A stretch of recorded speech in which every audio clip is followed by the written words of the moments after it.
আপনাদের সাথে যদি সম্পর্ক তৈরি হয় আমি মনে করি যে আমাদের পরিচয়টা সারা দেশে ছড়িয়ে পড়বে।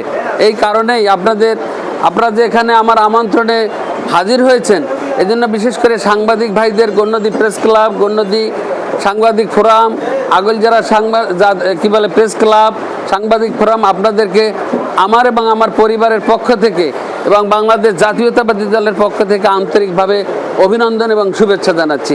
গণ্যদী আগলঝাড়ায় নিরলসভাবে আপনারা আপনাদের সাংবাদিকতা করে গণ্যদী আগলঝাড়ার আমাদের রাজনৈতিক কর্মকাণ্ড এবং উন্নয়নের যে কর্মকাণ্ডগুলো রয়েছে আপনারা যত বেশি আমাদের সহযোগিতা করবেন, বিশেষ করে রাজনৈতিক যে ভাইরা রয়েছে, রাজনৈতিক যে আমাদের কর্মসূচি রয়েছে সেই কর্মসূচিগুলো যত আপনারা সুন্দরভাবে ফলো আপ দেবেন, অতই আমাদের বাংলাদেশ জাতীয়তাবাদী দলের যে সরকার আমাদের যে কর্মসূচি আছে সেই কর্মসূচিগুলো জনগণের কাছে আমাদের যে আহ্বানগুলো সেই আহ্বানগুলো ছড়িয়ে পড়বে।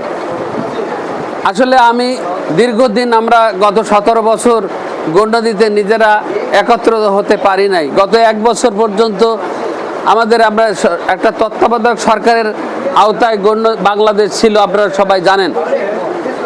এখন বাংলাদেশ জাতীয়তাবাদী দলের সরকার এবং এই সরকার হওয়ার কারণে মন খুলে আপনাদের সাথে কথা বলা যায়, মন খুলে আপনাদের সাথে মত বিনিময় করা যায় এবং আমাদের ব্যক্তিগত কথাগুলো আপনাদেরকে বলতে পারি।